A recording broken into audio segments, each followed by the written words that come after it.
بسم الله الرحمن الرحيم وبنات الابن كبنات الصلب ولهن احوال ست. مسئله ذکر کېده په وراثت د ښځو کې د دوو تذکره وشوله چې ښځې دپاره وراثت کې څه میلاویږي. بیا دویم نمبر تذکره وشوله چې کوم سړی وفات شي او د هغه لور ده لوریانو ته به څه میلاویږي. درې احوال د هغې بیان شول. دریم په زنانو کې چې هغه ته وراثت میلاویږي په صورت د فرضیت کې دا نوسۍ دي، د زوی لوریانې دي، دې نوسو ته هم فرضیت میلاویږي په خلاف د لور د لوریانو نه. د لور چې کومې لوریانې دي نو دا بیا ذوی الارحامو کې دي. اوس دریم نمبر ذکر کوي د زوی لوریانې نوسې. نو فرمایي و بنات الابن، د زوی لوریانې چې دي نو کا بنات صلبې، دا پشان د خپل او د سکه لوریانو دي. او د سړي خپله لور سکه لور دپاره درې احوال د مخکې وې، نو د نوسۍ دپاره هغه درې احوال اوم دي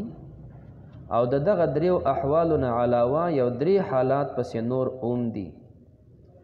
نو د دوی دپاره شپږ احوال شون. ولهن احوال ستون، دوی دپاره شپږ احوال دي. خو دغه شپږ احوال چې دی ذکر کوي نو هغه درې مخکیني د بنات صلبیو او درې امتیازي دا غونډ یو ځای کوي، خلطې ذکر کوي. یو حال النصف للواحده، دا حالت د بناتو صلبیو د پاره اوم و او دا د بنات الابن بنت الابن د پاره اوم دی. یو سړی مړ شو د هغه اکی یوه لور پاتې وه نو تا بیا هغه دپاره نیمهیي مال کېږي. اوس چې کوم د یو سړی مړ شو د هغه خپل صلبي بچي نشته، زامن لوریانې نشته، زوی مړ دی خو د زوی لور شتې، نو د زوی دا لور د قیم مقام د خپلې لور شوله او پرون دی وی چې خپل لور هغې دپاره نصف و، نو د زوی د لور دپاره به اوم نصف وي. دلیل مقټه کې د ان کانت واحدتا فلها النصف، په دې باندې اجماع منعقد ده. نو النصف للواحده او الثلثان للاثنتین فصاعدا، دا حالت موافق د هغه احوالو سره دی چې کوم بنات صلبیو دپاره و. بنات صلبیو کې د دویم حالت وی چې دوی یا د دوو نه زیاتې جینکې وي، هغې دپاره ثلثین و. د عبدالله ابن عباس رضی الله تعالی عنه پکې اختلاف ذکر کېدو، خو د جمهور قول دا و. نو دارنګې دلته هم ویلی شي چې یو سړی د هغې خپلې لوریانې نشته، زوی چې کوم دی مړ دی یا یې زامن دي هغه مړه دي، او د دې زوی یا د دې زامنو دوه لوریانې یا زیاتې پاتې دي، یعنی دوه نسې که د یو زوی نه وي او دارنګې که د دوو زامنو نه وي او یا زیاتې د دوو نسو نه وي خو پلرونه وفات دي، دا به رامخکې کې دا نسۍ به داسې وګڼي چې د دې بابا لوریانې شوې، نو چې دوه دي یا دوو نه زیاتې دوی دپاره به ثلثین وي. نو الثلثان للاثنتین فصاعدا. خو عند عدم بنات صلب، چې کله بنات صلبیه نه وي، ولی چې بنات صلبیه راشي او هغې ثلثین والی، نو قانون دی چې جینکې په طریقې د فرضیت سره د ثلثین نه بره حصه نشي اخیستلی. جینکې په طریقې د فرضیت سره د ثلثین نه بره حصه نشي اخیستلی. نو چې هر کله بنات صلبیه وي هغې ثلثین واخیستل، بیا خو بنات الابن ته څه پاتې نشو په طریقې د فرضیت. نو ځکه فرمي عدم بنات صلب ولهن سدس، دا دریم حال ذکر کوي، خو دا په مخکینو حالاتو کې نه دی. دا دریم حال دی، حالت امتیازیه د نوسو د لوریانو نه. دریم حالت دا دی چې ولهن السدس، د دې جینکو دپاره به سدس وي، سدس واحده. خو په کم وخت کې مع الواحدة الصلبیه، کله چې د مړي لور موجودي یوه لور د مړي وه نو نوسی چې راغلی ته به سدس ورکوو. نو چې د مړي یوه لور وي، پرون دې مساله وی نصف به والي، نوسی راغلې ده دی له به سدس ورکو. نو که نوسی یوه ده نو سدس به غونډی والي، او که د نوسۍ زیاتې دي بیا هم دقه سدس دی. دا سدس ولی ورکو نسب تی واغستو بنتی سدس به ورکو بنت الابن ته. دا سدس چې د نسب سره جمع کې نو ثلثین بشي او موږ د حصې ورکو د فرضیت د جینکو فرضیت دقه ثلثینو پورې چلیږي.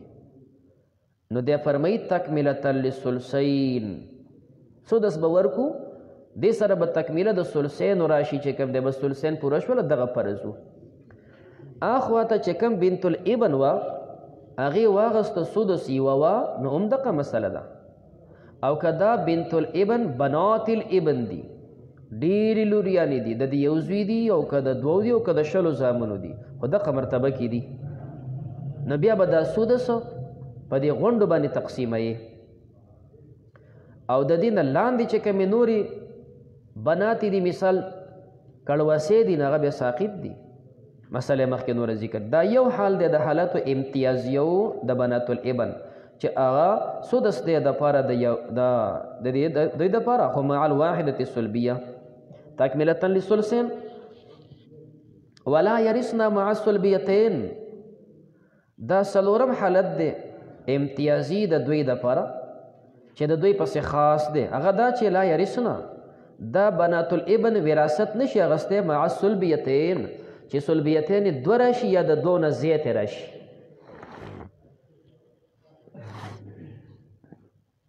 دو سلبیتین وي یا د دوه نه زیاتې وي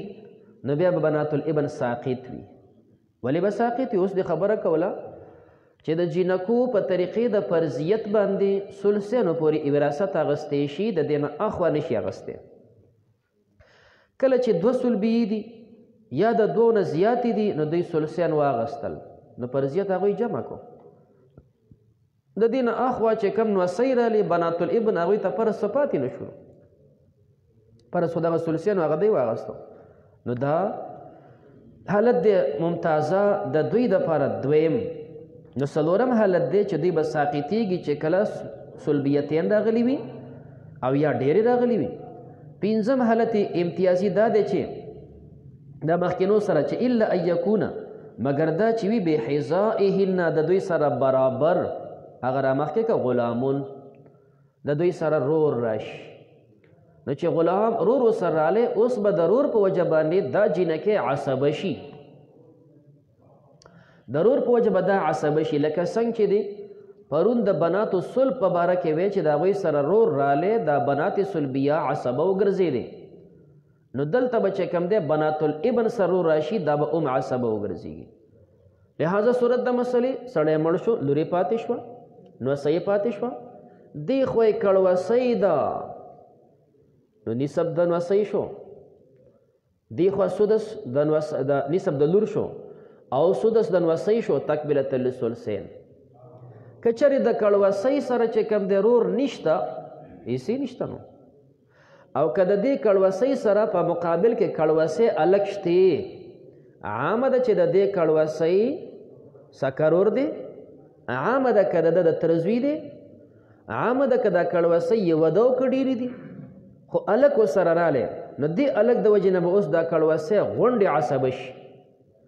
نو چې نسب واغستو بنتې سدس واغستو بنت الابن ثلثین لاړ ثلث پاتې شو دا به راشي د کړوسۍ او د کړوسو ته بیا دا عصوبت په شکل به تقسیمیږي للذکر مثل حظ الانثیین. نو الا یکون بحذائهن د دوی په برابر د دوی سره غلام یو صورت او اسفل منهن یا د دوی نه لاندې چې کوم دی غلام الک راشي نو په یعصبوهن دا به دوی عصبه وګرځوي. سره تا ته مې د کړوسۍ مثال وی اوس راشه کودۍ ته کوز شه یو سړی د لورې پاتې شوله نوسۍ پاتې شوله کړوسۍ پاتې شوله لاندې کودۍ پاتې شوله. هلته چې کوم دی نوسۍ دپاره شو نصف د لور دپاره بناتو بنتۍ سلبیه دپاره شو نصف دې خوا چې کوم دی بنت الابن د ده به ورکړي سدس تکملة للثلثین شو. اوس دا لاندې کړوسۍ د ده حصه نه کېږي فرضیت ځکه فرضیت هغې پوره کړی دی نو دا په دې منځ کې د حصه نشته. ښکته چې راکوز شو کودۍ ده خو دې کودۍ سره الک هم شتې کودۍ عامه ده که د دې رور دی او که د دې د تره زوی دی خو چې دا کودی ورسره راغی نو دا کودی ځان سره عصبه کړه او چې دا یې عصبه کړه نو ښکته چې راکوزېږي نو هغه بره ترور چې پاتې شوی د هغې هم ځان سره عصبه کړه نو دا به غونډ به عصبه شي او په دې به مال تقسیمیږي للذکر مثل نو د دوی مقابل کې یا دوی نه چې کم دی لاندې راشي غلام په یعصبهن والباقي بینهم دا باقي به د دوی په منځ کې للذکر مثل حظ الانثیین بیا به دا تقسیمیږي د الک دپاره به دوه حصې جینۍ دپاره یوه حصه دا د جمهورو قول دی او دا د زید ابن ثابت صاحب فتوه ده احناف په دې باندې عمل کوي خلافا لعبدالله ابن مسعود په دې کې مخالف دی ويسقطن بالابن شپږم صورت ذکر کوي په صورتو امتیازیو کې د بناتونه دا جنکې چې بنات الابن دي دا به ساقط ګرځېږي بالابن په زوی سره نه معنا دا شوله چې یو سړی مړ شي او د هغه زوی شتې نو چې زوی شتې نوسۍ مکمل ساقطي دي نوسۍ څه چې هغه نوسي ورسره هم ساقط دي اوس چې هر کله ابن رالی نو که ورسره خویندې دي نو عصبه به کوي ورسره او که خویندې ورسره نشته دی تر لوریانې ورسره نشته دی دغه یو ابن دی په خپله عصبه تاوی احراز د جمیع مال کوي غونډ مال هغه اخلي نو لاندې چې کوم دی نوسیو ته اسم نه پاتې کېږي نو دی به په ابن سره ساقطي ګرځي ولو ترک ثلاث بناتین سره دا یو صورت مشهوره دی دې ته ویلی شي چې کوم دی مسله د تشبیب ویلی شي حسن ته کله چې کوم دی شاعر خپل کلام ذکر کړي او په دې خپل شعر کې چې کوم دی خوبایان واچوي نو ورته وایي تشبیب الشاعر نو اوس د شاعرانو خپل میدان دی نو چې په دې کلام کې حسن دی څنګه پیدا کوي غریب الفاظ استعمالوي وزن برابروي خو چې هر کله د حسن پیدا کوي په دې خپل کلام شعر کې نو ورته ویلی شي تشبیب د شاعر نو دا رنګې دلته چې کومه مسله ذکر کیږي دا راوتې ده د تشبیب د شاعر نه ځکه چې یو مثال تا ته ذکر کوي چې دا مخکینی کلام پکې منطبق شي او تا دپاره یو ښایسته او ښکلی منظر وړاندې کړي نو دی فرمایي مسله داسې ده یو سړی دی چې کوم دی د هغه درې زامن دي او د دې درې واڼو چې کوم دی بیا زامن دي خو د دې لور نشته د یو نو چې لورې نشته ښکته به راکوشي د دې زامنو بیا لور د یو په ترتیب ور سره چې دا یو زوی دی دا بل زوی دی دا بل نو د لوریانو خو د یو هم نشته بیا په دویم نمبر چې ښکته راکوز شي چې د دې بابا هغه خو یې نوسۍ وي اوس یې کړوسۍ شوې نو د یو زوی کړوسۍ شتې خو د دې نورو دوو بیا اوس سره د یو شتې او د بل نشته بیا پسې ښکته راکوشي نو د هغه یو چې کوم نوسۍ وه د هغې کړوسۍ شوه د دې دویم زوی د هغې په مقابل کې ورسره کړوسۍ شتې دریم چې ښکته راکوز شي نو د اول زوی نوسۍ هم شوه کړوسۍ هم شوه کودۍ هم شوه نو د دې دویم چې کوم دی د کړوسۍ کې ورسره د درېیمو سره صرف اوس لور شروع شوله نو دغه مخکینی مثال به پکې تطبیق کې کله چې دا بابا مړ شو د هغې لوریانې خو وي نه د یو زوی نوسۍ ده د یو زوی د خوا نه نوسۍ ده دا نوسۍ چې کوم دا به راوچته کې دا به داسې وګرځي چې دا د دې بابا لور ده ښایي مقام د لور شوله نو زامن خو غونډ مړه شوي دي خو بابا اوس مړ شو او زامن یې بیا خو داسې صورت نه جوړېږي هلکان نشته خو چې دا بابا اوس مړ شو او د ده لور خو شتې نه زامن چې کوم دی مړه شوي دي او د یو زوی نوسۍ ده نو دا د بابا نوسۍ ده خو د زوی لور ده دا به راوچته کې دا به په شان د بابا لور وګرځي نسب به دې ته میلاو شي د دې په مقابل کې د دې دویم او د دې دریم زوی خو بچي نشته اوس دغه چې د کم زوی لور وه د هغې پسې لاندې بله لور یې هم شتې د زوی لور یې شته نو ګویا د ده دپاره نوسۍ شوه د دې دویم زوی همدغه مرتبه کې هم بچی شتې نو دا دواړه په یو مرتبه کې رالی نو چې په یو مرتبه کې رالی او دغه دریم زوی په دې مرتبه کې بچی نشته نو دا نوسۍ خو تا لور کړه نسب دې ورکو اوس د دې دوو زامنو په دې بله مرتبه کې دوه لوریانې شتې یو د یو ده بل د بل نو دی له به ورکې سدس اوس د یوې سدس به ورکو تکملة للثلثین دغه فرضیت د دې نه چې ښکته دې بچو که بالفرض الک نه وي هماغه مثالونه د غونډې ساقط دي بیا ځکه عصوبت شته نه او فرضیتو ته میلاویږي نه خو دې چې کوم د تشبیه مثال ذکر کوي نو په دریمه مرتبه کې د اول زوی لور ده په دې دریمه مرتبه کې د دویم زوی لور راله یعنې دا خو دې کې دا دویم نمبر شوله اول زوی کې دغه لور دریم نمبر شوه او په دې دویم کې دویم نمبر شوه او دریم زوی چې کوم دی هغه دغه ځای کې لور شو د هغه صرف لومبنی بچی مخکیني خو د هغې بچي نه نو دا درې ونه مساوي شولې که د دوی سره چې کوم دی هر یو سره الک راغلی دی دا درې ونه جینکۍ به عصبه شي ورسره او که په دې مرتبه کې الک نشته ښکته راکوشه نو چې ښکته راکوشي اول زوی هغه خو درې لوریانې بیا هغه ختمې شولې د هغې لاندې خو څه شتې نه دا دویم چې کوم هغه لاندې دریم نمبر لور ده او دا دریم زوی چې کوم دی د هغه دویم نمبر لور ده په دې مرتبه کې الک رالی نو چې په دې مرتبه کې الک رالی دا به دا دواړه جینکۍ ځان سره عصبه کي او دا بره چې درې وي هغه هم ځان سره عصبه کولی شي او که په دې کې مو سره الک نشته ښکته به راکوز شي دریم نمبر زوی چې کوم دریمه کړوسۍ نوسۍ راځي نو دا دویم زوی خو د هغه بچي هم ختم شوي دي نشته د دې دریم هم بره دي خو لاندې خو نشته نو که دریم نمبر زوی په اخیری مرتبه کې ورسره الک دی د جینۍ سره دغه الک چې څنګه د خپله خور عصبه ګرځي نو ورسره دا بره ورسره هغه دریم نمبر دا غونډې به عصبه کوي دا هغه تشبیه مثال دی نو فرمایي لو ترکه ثلاثه بناتین یو سړي نه پاتې شو چې کوم د درې لوریانې د زوی بعضهن اسفل من بعض چې دا بعضې د بعضو نه اسفل وي نو یوه لور بله نوسې بله کړوسې وثلاث بنات عمده قرنګې درې لوریانې دي ابن آخر د بل زوی دي هغه هم دغه شانې دي چې کوم دی چې بعضهن اسفل من بعض بعضې د بعضې نه اسفل دي دریم زوی دی وثلاث بنات د قرنګې درې لوریانې دي ابن د بل زوی چې کوم دی بعضهن ازدام بعضې اسفل د بعضو نه بهذا الصوره بابا دی به طوري مثال تا ته ښیي زید کاکا دا ښکته نسب یې بلا شی راغلی دی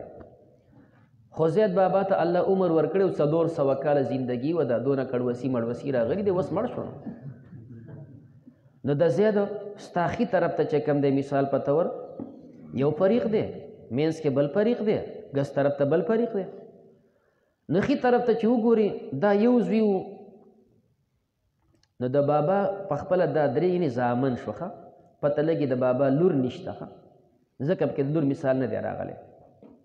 ښي طرف ته چې زوی و نو د زوی د چې کوم دی بیا یو لور او بل زوی دي نو د دې ښي طرف ته زوی د هغې لور شتې نو د بابا څه شوله نوسۍ خو دا منظومې او ګس طرف ته چې دی د هغه بچي یعنې نشته نو دې ته ویلی شي علیا جینۍ د فریق اول دا من قیم مقام د بینته د زید ګرځو او د زید چې بینته شو هغه د پاره نیسي پنځه هغه نوسۍ قیم مقام د لور ده همدغه ښي طرف باندې چې بیا دویم نمبر ته راکوشي د هغه بیا چې کنه مثال زوی او لور دي نو د فریق اول دویم نمبر چې لور شروع شوله دا هغه اوستا مرتبه ده د دې اوستا مرتبه کې په دې منظومي زوی د هغه چې کوم دی سره لور راله خو د ګس طرف ته چې فریق ثالث دی د هغه سره مقابل کې لا بیا اولاد نشته همدارنګې چې بیا ښي طرف دریم نمبر چې کوم دی بیا لور راځي نو د منظومي زوی ورسره دا منظومې لور برابر شوله او د دریم فریق سره لومبنې لور ایله برابر شولې کړوسۍ برابر شوله اوس د ښي طرف د لوریانو چې کوم د اولاد سلسله و ختمه شوله بیا د منظومي چې مثال اسفل لور راځي نو دا د دې ګس طرف چې کوم دی د اوستا سره برابریږي او د ګس طرف آخري لور چې کوم ده هغه د دې نورو مقابل کې یو سره لور نشته نو لہذا دې ځای پورې چې مسله را ورسېده د الکان تمام مثال په طور مړه دي او دا جینکۍ جمدې دي او زید بابا اوس مړ شو نو چې زید بابا اوس مړ شو نو موږ به د ښي طرف چې کوم زوی و د هغې لور به راوالو قایم مقام به د زید یې وګرځو سلبیه به یې کو نسب به ورکو او د ښي طرف پسې دویم نمبر چې د هغه اوستا ده د منظومي ورسره علیا برابر ده دا دواړه په یو مرتبه کې دي نو دې ته به موږ سدس ورکو تکملتا للثلثین به کو او دا لاندې به غونډې ساقطي په طریقې د فرضیت سره خو که چېرې په دې لاندو کې الک رالی چې هغه د ښي طرف سپلا دی او د منظومي چې کوم دی استاد او د ګس طرف چې کوم دی علیا دی د دوی سره الک راشي نو د درې وانه به عصب شي بیا به تقسیم کې للذکر مثل حظ الانثیین باندې او که دوی سره الک نه نو ښکته به راکوز شي په دې منظومي چې کوم دی د سپلا دپاره او د دې اخري د ګس طرف چې کوم دی د علیا دپاره د استاد دپاره په دې کې الک رالی نو دا به هم ځان سره عصبه کي او دا بره هم به عصبه کي دا هغه تشبیه دی نو په خپله دې تطبیق ذکر کوي العلیا من الفریق الاولی کم چې په اوله کې جینۍ د فریق اول نه لا یوازیها احدون د هغې مقابل کې نشته یوه ځکه دا نورې ته کشرانې دي او وستا من الفریق الاولی د فریق اول چې کم درمیانه جینۍ ده یوازیها د هغه سره برابر د العلیا من الفریق الثاني علیا د دویم فریق او السفلا من الفریق الاولی کم چې لاندې د فریق اول چې دریم نمبر ده نو توازیها د هغه سره مقابله کې وستا د من الفریق الثاني اول علیا من الفریق الثالث دو سره برابر شوي نو فریق ثالث اوس شروع شو نو فریق ثالث علیا شو د فریق اول سفلا شو دا برابر نو فریق اول ختم شو والسفلا من الفریق الثاني او لاندې چې کوم د فریق ثاني و نو توازیها الاستاد سره برابر استاد د فریق ثالث نه او السفلا من الفریق الثالث د ثالث چې کوم سفلا ده لا یوازیها احدون د غیر سره مقابل کې څوک نشته ځکه نور دواړه فریق ختم شوي دي اذا عرفت هذا چې کله تا دا وپېژندل نو فنقول داسې وایو للعلیا من الفریق الاولی کم چې بره جینۍ و د فریق اول دپاره النصف هغې ته به نیم مال ورکولی شي اگر چې دا بنت الابن ده خو موږ له نیم مال ورکوو ځکه دا قایم مقام د بنتې ده دا به داسې وګرځئ چې د مړي لور ده او وللاستا من الفریق الاولی کم چې بیا دویم نمبر په دې منځ کې راغلی فریق اول نه مع ما یو سره د هغې نه چې د سره مقابل ده مقابل کې اوسه د فریق ثاني علیا وه نو دوی دپاره به السدسو شپږمه حصه وي نو نصف هغې واغسته سدس د دې له ورکو تکملة للثلثین ثلثین پوره شو فرض پوره شول او دا لاندې چې کومې جینکې دي ولا شیء للسفلیات لاندو دپاره حصه نه میلاویږي الا میلاویږي به ان یکون معهن چې وي د هغوی سره غلامون هلکو سره راشي او چې هلکو سره راغی نو فیعصبوهن دغه جینکې به عصبه وګرځئ من کانت بحذائه کمې جینکې چې مقابل د دې الک کې وي نو که د الک د فریق اول په سپلا کې راغلی دی نو د فریق ثاني په استا کې دی او د فریق ثالث په اول کې دی دا هغه حذا ده او که د فریق ثاني په سپلا کې راغلی دی نو د فریق اول خو د هغې مقابل کې څه نشته ځکه ختم شوي دي خو د فریق ثالث استا سره برابر ده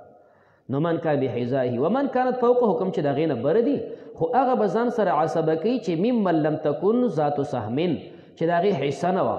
او کومو چې حصه اغستې پر زیت سره هغه به نه عصبه کېږي او ویسقطو دغه الک چې کوم مرتبه کې راغی نو دا به ساقطوي من دونه د الک نه چې لاندې کومې جینکې دي هغه بیا ساقط ګرځېږي